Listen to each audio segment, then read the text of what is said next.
Good morning and welcome. My name is Nan Wigington, and I am one of the proud, the brave, the few who stand behind Miriam's book table every coffee hour. We aim to be your one-stop shop for all publications UUA. Come visit us at the back of the community room, pick up a pamphlet, buy a book, or better yet, learn how to volunteer. Whoever you are, whomever you love, whether you carry joy or sorrow in your heart, you are welcome here. All people of goodwill are warmly invited to join us on the great journey of the mind, the heart, and the spirit. If this is your first time with us today, please let the offering basket pass you by. Your presence is gift enough. We hope that you will join us for coffee and conversation in the community room after service. We would love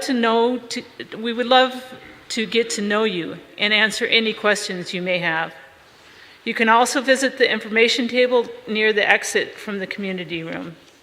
If you are looking for ways to engage with our community and support the work of our congregation, please visit the opportunities table at the back of the community room after the service.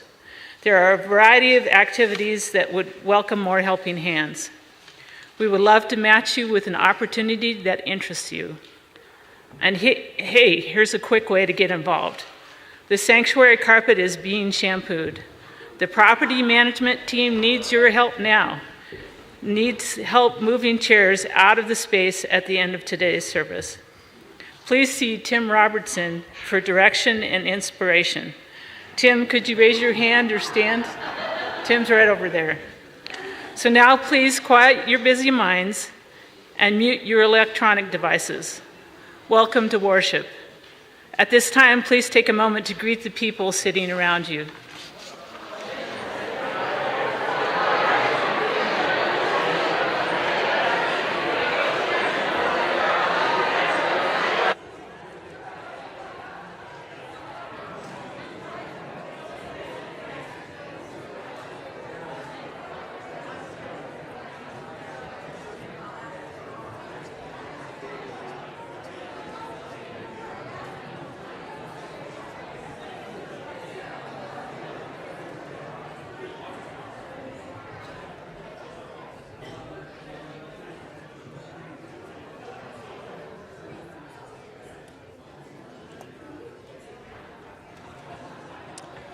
Whoever you are, wherever you are welcome here.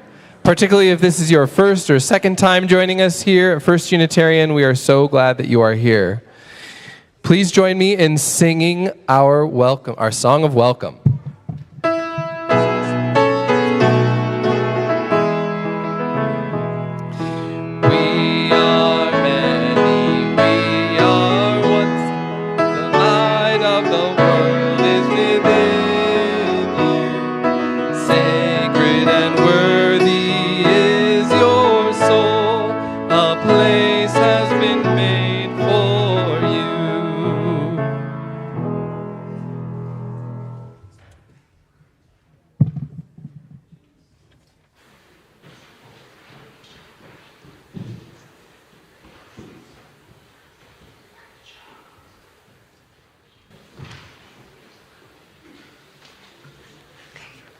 Good morning, First Unitarian.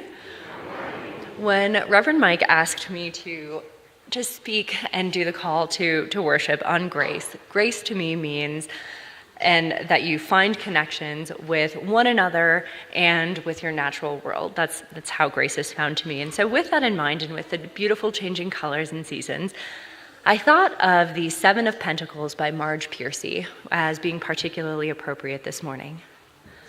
Under the sky, the color of pea soup, she is looking at her work growing away there, actively, thickly like grapevines or pole beans, as things grow in the real world, slowly enough. If you tend them properly, if you mulch, if you water, if you provide birds that eat insects a home and winter food, if the sun shines and you pick off caterpillars, if the praying mantis comes and the ladybugs and the bees, then the plants flourish, but at their own internal clock. Connections are made slowly. Sometimes they grow underground. You cannot tell always by looking what is happening. More than half the tree is spread out in the soil under your feet. Penetrate quietly as the earthworm that blows no trumpet. Fight persistently as the creeper that brings down the tree. Spread like the squash plant that overruns the garden. Gnaw in the dark and use the sun to make sugar. Weave real connections, create real nodes, build real houses. Live a life you can endure. Make love that is loving. Keep tangling and interweaving and taking more in, a thicket and bramble wilderness to the outside, but to us, interconnected with rabbit runs and burrows and layers. Live as if you liked yourself, and it may happen. Reach out, keep reaching out, keep bringing in. This is how we are going to live for a long time. Not always, for every gardener knows that after the digging, after the planting, after the long season of tending and growing, the harvest comes.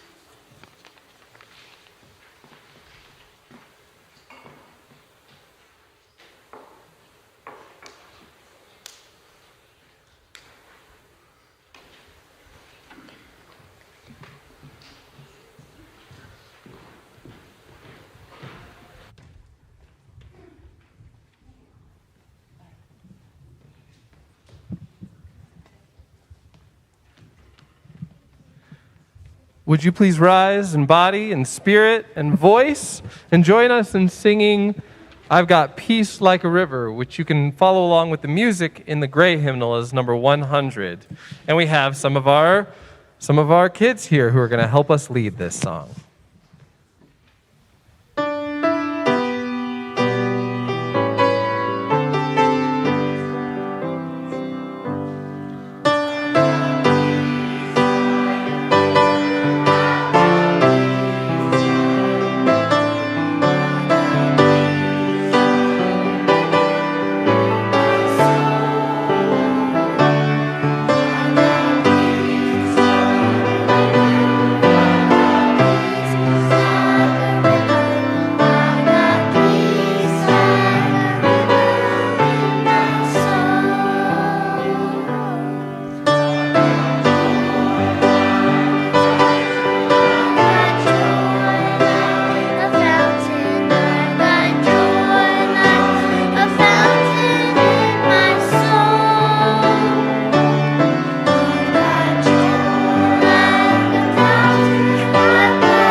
Good morning.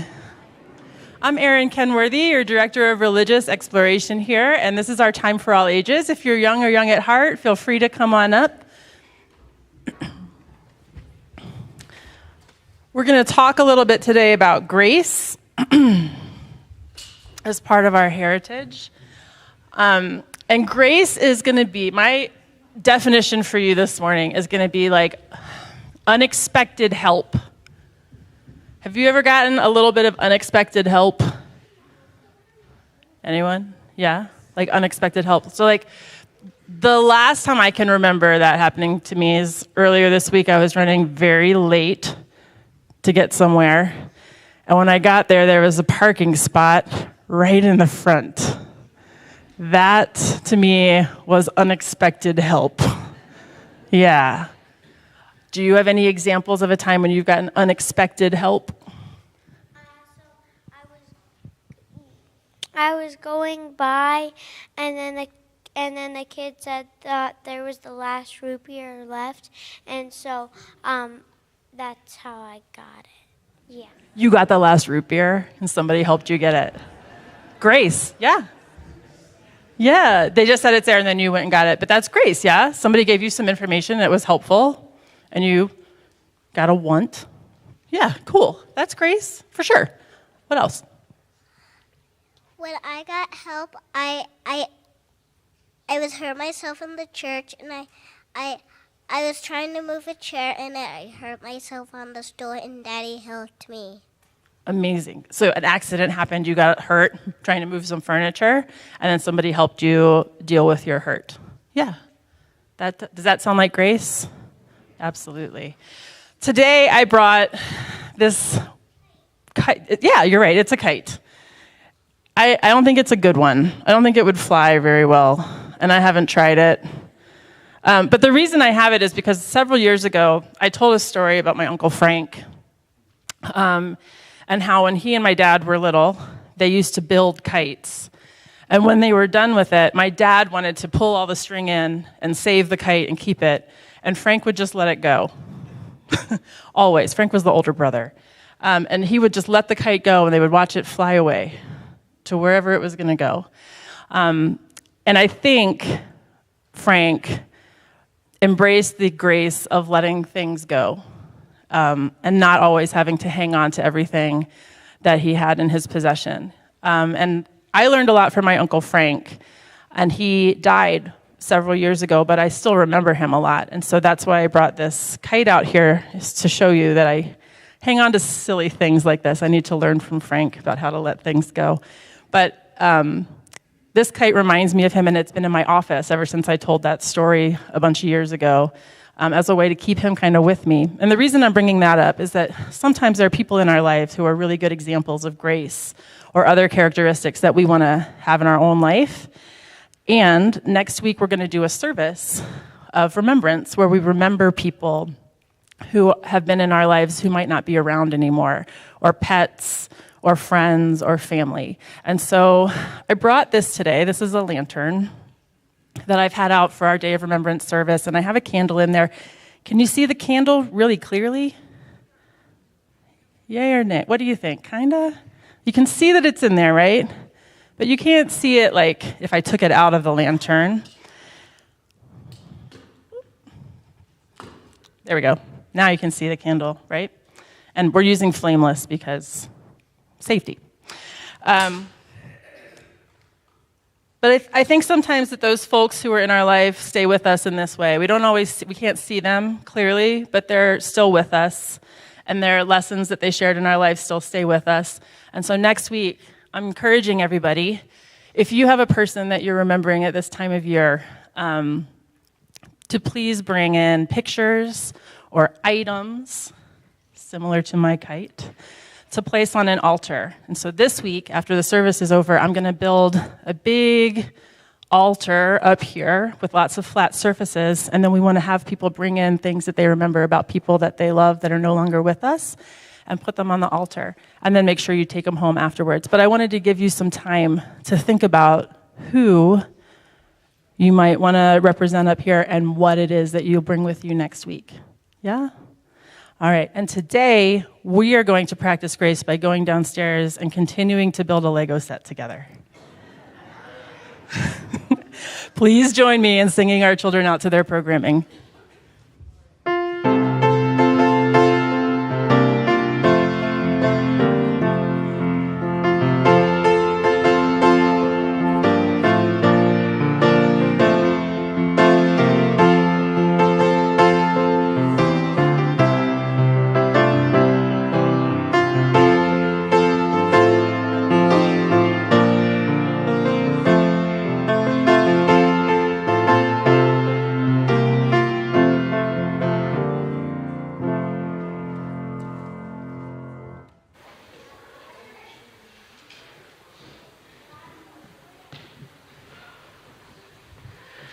there is a reason that you're here. And if you're listening virtually, then there's a reason you're tuned in. There is something about this, about us, that brings value to you. And what brings value to you about this could look different than what brings value to me, and that's okay. I would encourage you to spend just a few seconds thinking about what that why is. What is the value that you get from this? Why are you here? Why are you plugged in? And then I would encourage you to give generously in a way that reflects that value. And if you're thinking about other ways that you would like to participate in this community with your time and with your energy, then we have a few extra spots open with Family Promise that I'd encourage you to consider, particularly helping families experiencing homelessness make Halloween a little less spooky by helping with dinner that night. And if that's not your cup of tea, don't worry, there's lots of other ways to engage with this community in a deeper way and form additional relationships with people. And all of those volunteer opportunities are listed at the back of the community room and are often in First Announce as well. I know why I'm here. Think about why you're here. Thank you.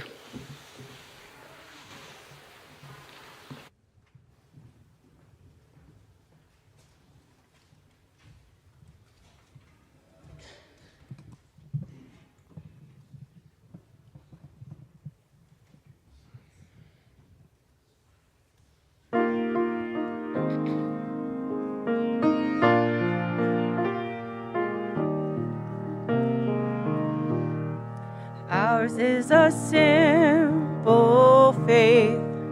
Life is a short embrace. Heaven is in this place every day. Hope is the ground we till. Make each day what you will.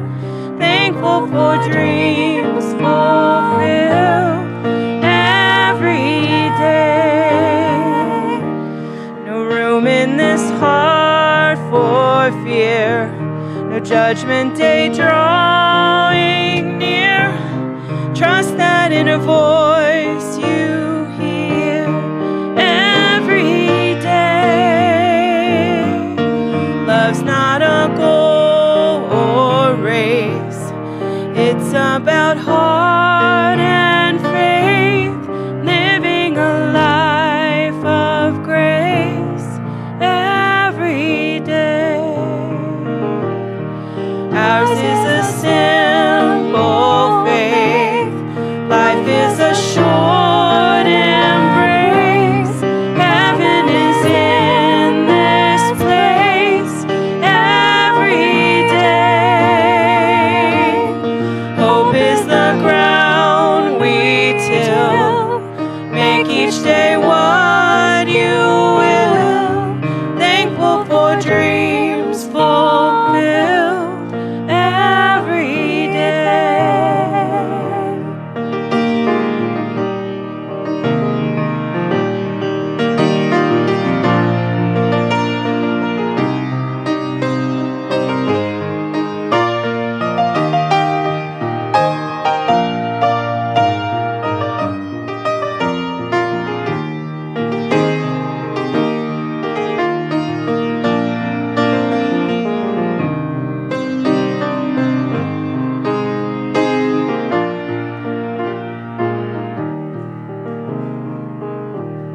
Trust is an open hand, making an honest stand, rooted here in the land every day. Living the mystery, seeking the harmony here between you and me every day. Ours is a simple faith. Life is a short embrace. Heaven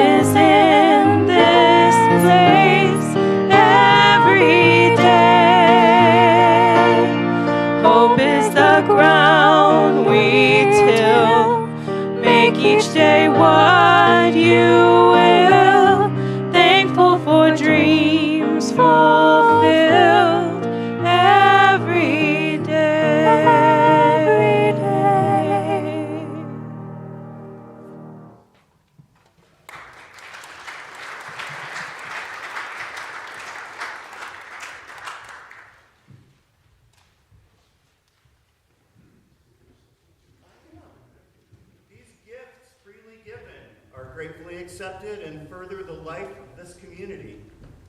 Thank you.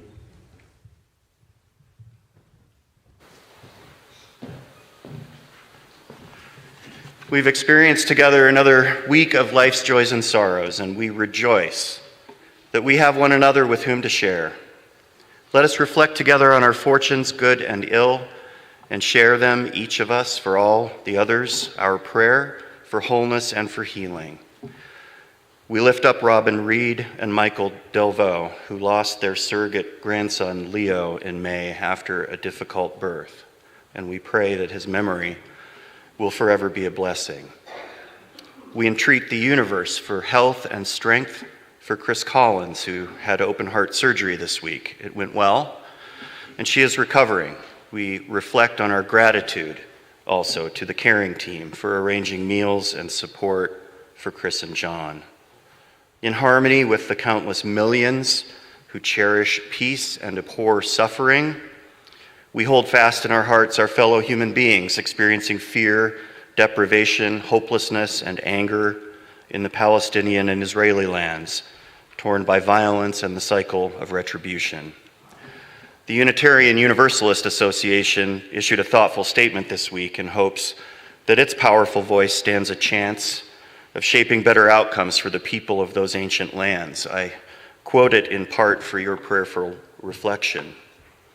We call on Unitarian Universalists to continue to witness against anti-Semitism and Islamophobia, and to side with love in this moment by urging our elected officials to leverage the considerable power of the United States to push for an immediate and humane resolution to the crisis in Gaza, including total ceasefire, humanitarian aid access, and rescinding the evacuation order.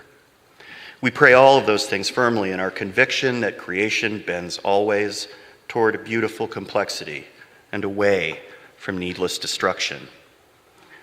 We pray with room left in our hearts for our own serenity, wholeness, and resilience in the face of so much pain and the urgent need for so much more justice.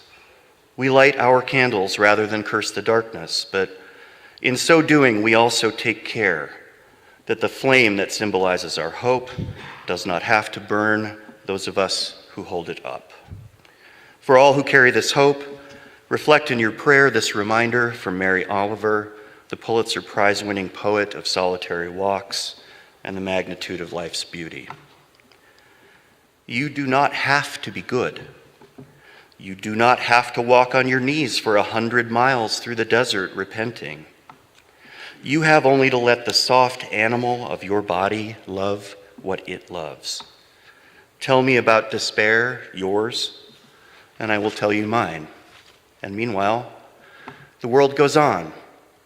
Meanwhile, the sun and the clear pebbles of the rain are moving across the landscapes, over the prairies and the deep trees, the mountains and the rivers. Meanwhile, the wild geese high in the clean blue air are heading home again. Whoever you are, no matter how lonely, the world offers itself to your imagination, calls to you like the wild geese, harsh and exciting, over and over, announcing your place in the family of things. Amen.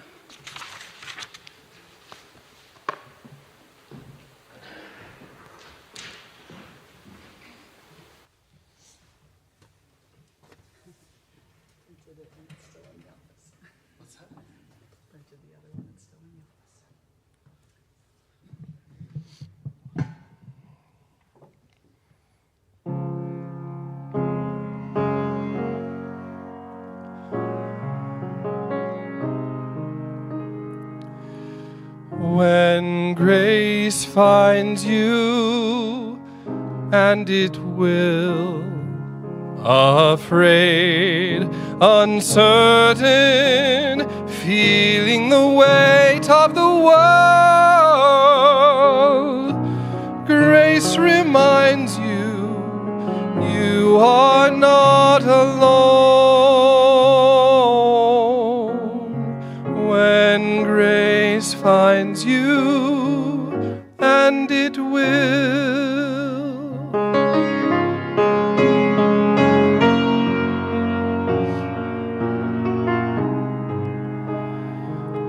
When love breaks your heart wide open and you feel awakened, alive to this moment now,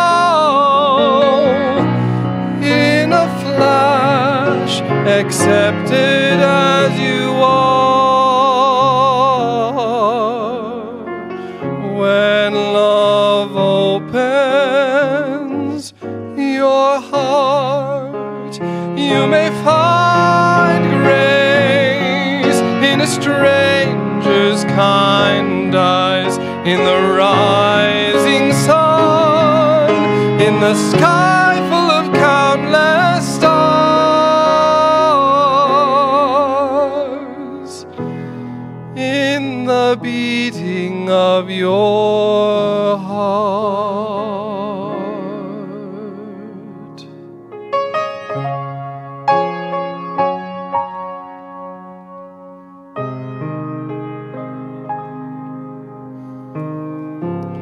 Though you may feel undeserving, everyone receives grace, often when we least expect it.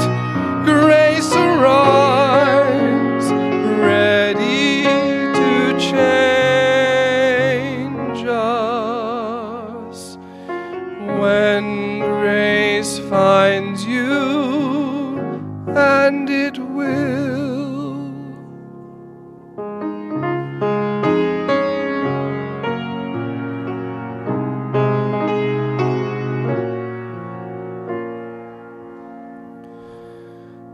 When grace finds you.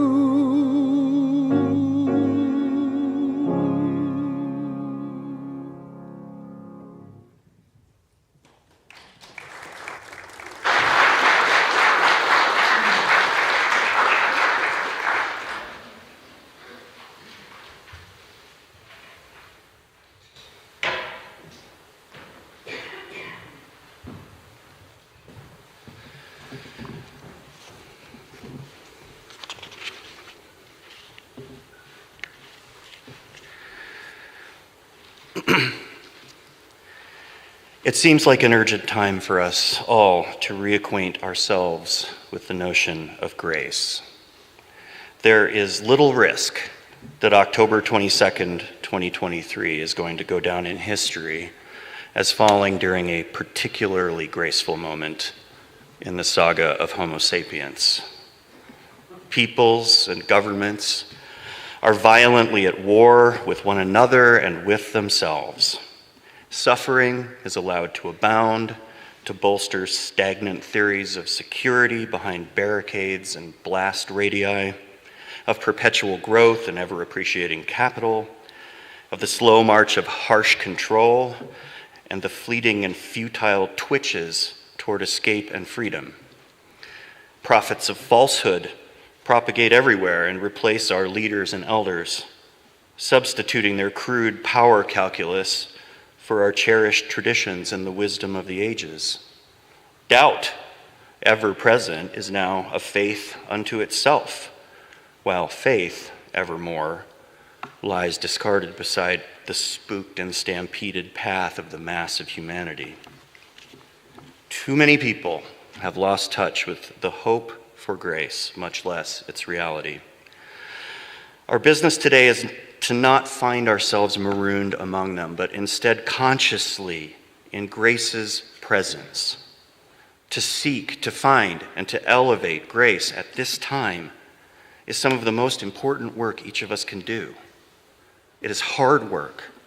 Grace is elusive. It is usually not where you first think to look for it. It is usually not hiding in a book of wisdom or a sanctified hall or waiting around to be tapped by the finger of a cleric or a visionary.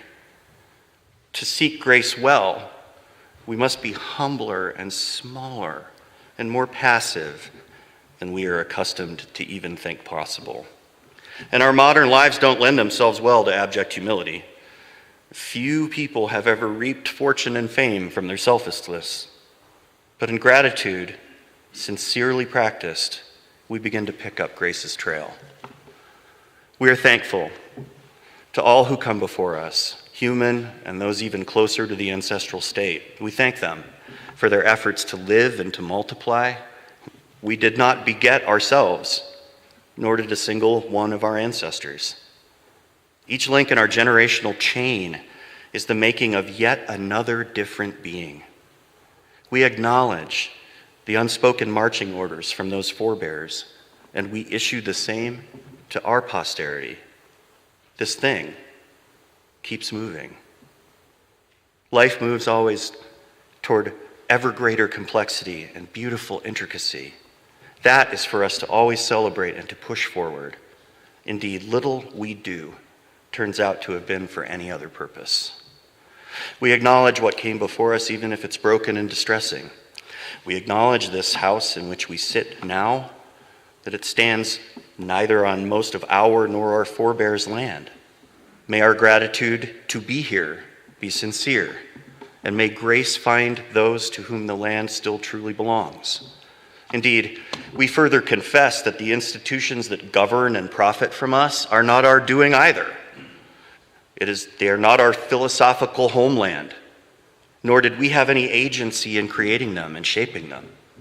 And may we be grateful when they are benevolent to us and to others. And may we be vigilant when they are not. More will find grace when it is not entombed in institutional walls. To grasp at and to find grace right now, we most need to surrender to the deeper wisdom that we not only feel but embody. The wisdom that knows that grace in the end is the very thing we are made of. Our trust in the simple fact that we are made of the same building blocks as the ground and the air and the heavens, and that there can be no escape from grace. For grace is the acknowledgement of the power of matter and space and time, and its power ultimately will not be defied. And whatever it has wrought, it is up to us to appreciate it and keep contributing to its better exercise. More simply put, grace is more or less the universe talking to itself. And each of us is made of it, and we all seem to have a lot to say about it. And you might rightly be concerned about living in a universe that can't stop talking to itself. But often what we say to one another, captured and preserved, is nothing less than a prayer for love and for connection, and a prayer achieved, no less. As someone who considers the universe a loved one, I am pleased that it is in some sense, in this way, able to pray.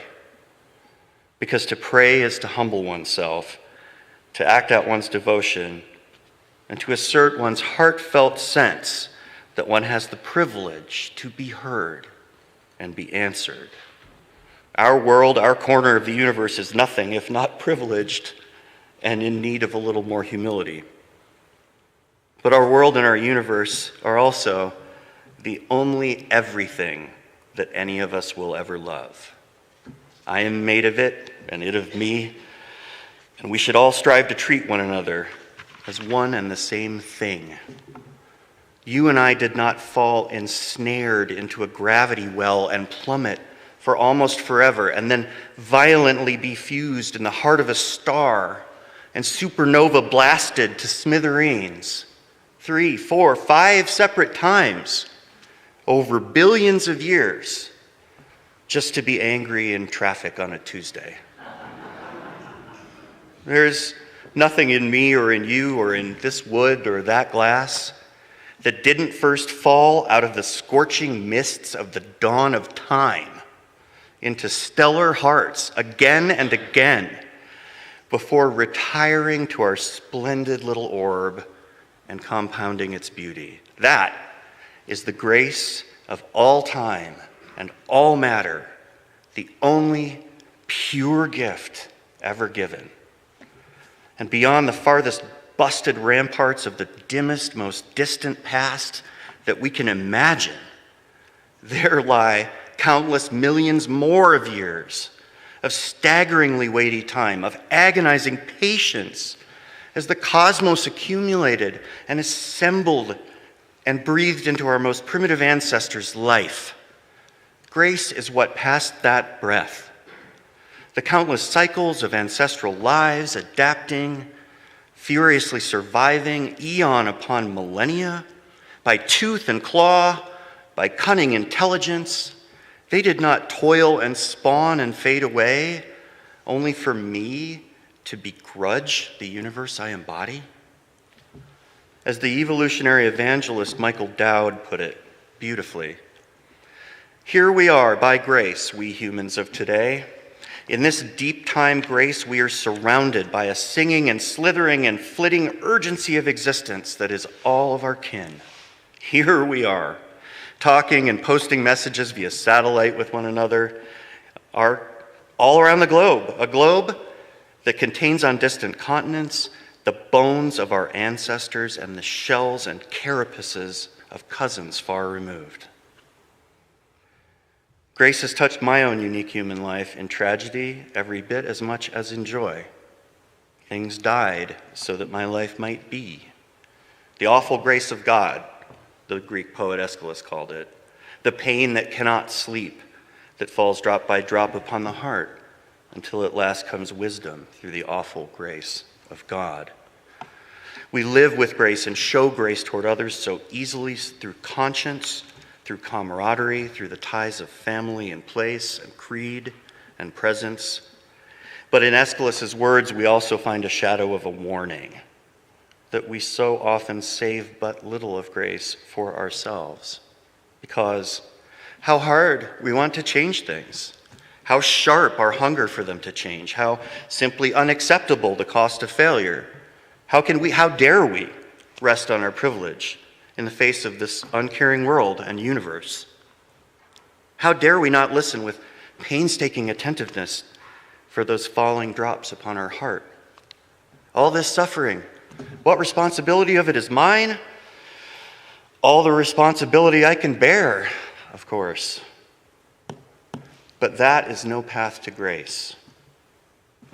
3 years and a lifetime ago, I was a leader of a small group of people whose uniquely tragic experience, the murder of a loved one, held wisdom and wonderment for millions of other people. We often managed to commit a little pure good quite frequently in the hearts of others. We were people who abhorred hatred and lived lives that taught of love and joyful acceptance. People who had something important to say, to warn and to shame and to urge and to compel others, in the words of our mission, to replace hatred with understanding, compassion, and acceptance. A small, humble mission, mind you. But the heart of it was the idea that love and hate are choices, and that by the millions, if we wished to, we could eradicate hatred today. If only we could truly feel we had the power, and we all wanted to use it. So I would get in cars that went to planes, to trains, to other cars, to hotels, to conference rooms and theaters and lecterns and lavalier microphones and local Channel 8 news and receptions with university and corporate brass and hopeful LGBTQ plus people who were spreading their wings and their proud, tearful parents, so hopeful that their young would find acceptance and not hostility. And I would tell them, look at this story of tragedy. Look how deeply people were hurt by it and how it impelled them in their pain to work to ensure others would not feel it too, but rather would be able to feel joyful, would spread love, would help others change their hearts and minds, and would embrace compassion, and would change our future. I used to joke that my job description was to be a vigilant and tireless officer of Hug Patrol, consoling, manifesting compassion, and having a few words to say to assemblies of students or theater goers or banquet guests and tell them to behave in the way that they already knew they should, but for whatever reason, didn't. The work put me before people who needed some grace in their lives, sometimes with great urgency, and who was I to ignore the call? How could I rest comfortably in my privilege while others were racked with fear and anxiety and anger and disappointment and the loss of their hope for a better future? Somehow I knew words to say that made those feelings change, and sometimes others felt moved by the revelation of the infectiousness of preaching kindness and said they too were moved to follow in our steps and to take up our mantle. But the spreading of joy on any kind of a large scale somehow always ends up causing other pain, and it was no different for me. I had no way of knowing it at first. Slowly enough did things change, but I lost my sense of grace for myself in all the work that I was doing. My friend's tragedy in a distorted storybook seemed to yield grace for the future and for all of us today, except me. And the pain of carrying that story lacked any grace for its carrier.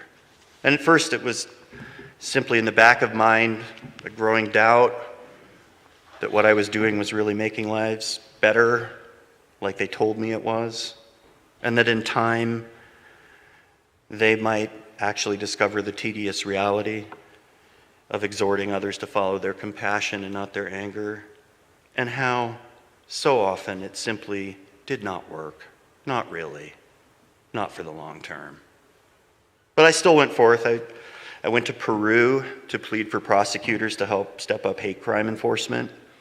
I flew to Berlin to exhort community organizations to patrol the impacts of hatred on their members. I went to Nogales to lecture college students about enlisting the liberal arts in the struggle against bias and stereotype. Everywhere I gave the hugs and the speeches and the interviews before another lonesome day on the road came to an end. I did it because the pain was so important that I had to defy it for one more day. Of course, and it now seems obvious, if you build something out of pain, it ultimately is not going to be comforting for everyone.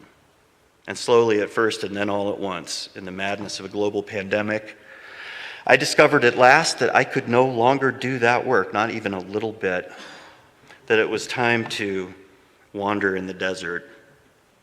And so I closed the door and walked away. I set out to do work that could not touch me emotionally.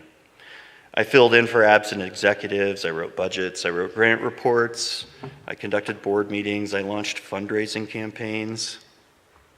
I did all the boring things that underpin great organizations, and I left the hugs and speeches to be given by others who had the emotional strength and the fire in their belly and the drive and the ability to put themselves last in order to serve others. I suppose they are still doing that. I pray for their sanity and their strength. Because, of course, in at last climbing off the imaginary cross I had pinioned myself upon, at last grace found me. Because it seldom will be found. It instead awaits a moment of clarity and wisdom, and then it announces to you that it has been waiting for you all along.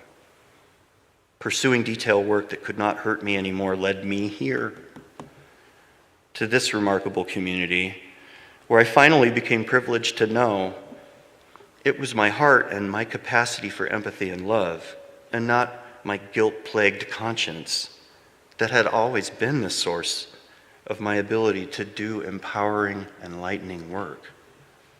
Grace has at last asserted itself, that it has organized the entire universe for unimaginable eons, for just this moment, when it has grown creatures out of its own substance to perceive itself and marvel at its own beauty.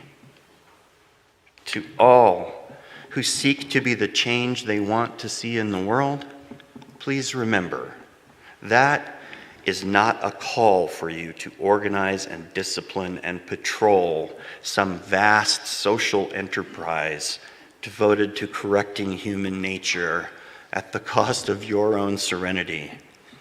It is a call to be the universe's grace, to be the patience, the acceptance that change is hard and it will be a long time in coming, and to allow you to at last see all the beauty in the imperfection, all the value in the naive hope, the determination to hold your heart and your mind always full of love and forgiveness, and the confidence that by being like that and embodying those impulses, that is the change in the world that we wish to see, that each of us can bring into being today and tomorrow and always, every chance we get to make a choice.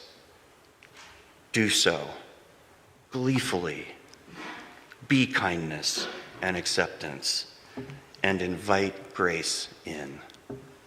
It is always waiting. Thank you.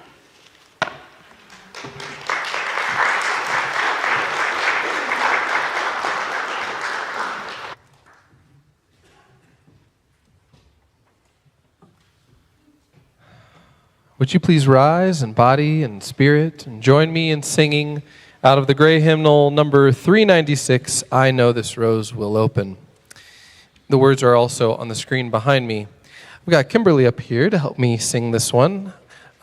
We'll be singing it twice through, all unison, all together, and then we'll break into a two-part round. You are welcome to choose whichever of the two parts you would like to sing.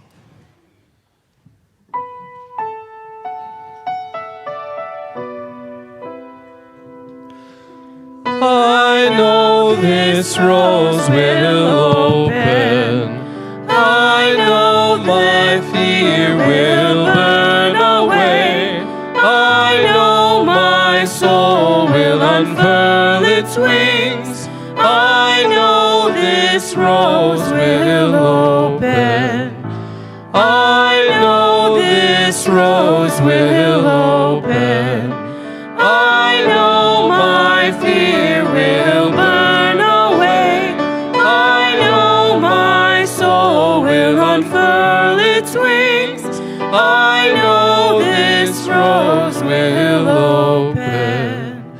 I know this rose will open. I know this rose will open. I know my fear will burn away. My soul will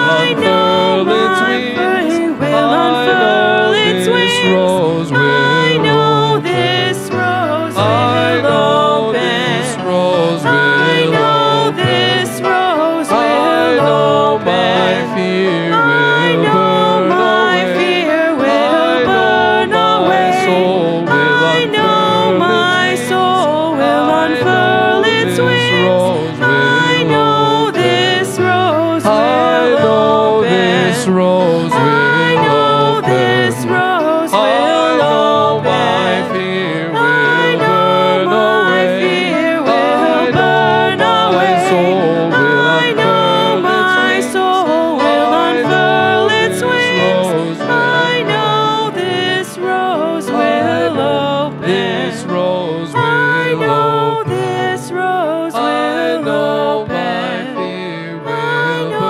My fear will burn away. I know my soul will unfurl its wings. I know this rose will open.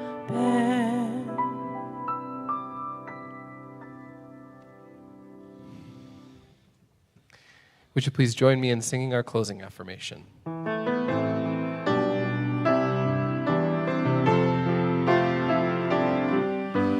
Behind all our differences and beneath our diversity, there is a unity that makes us one and binds us forever together throughout all time, through life and death, and the space between the stars, throughout all time, through life and death, and the space between the stars.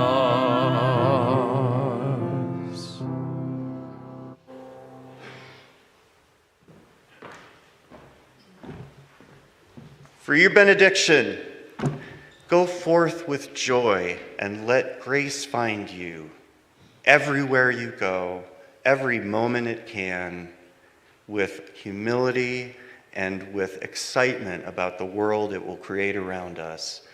And when you go forth, please take your chairs with you as directed so that some grace can be visited upon our carpets this week. Bless you all.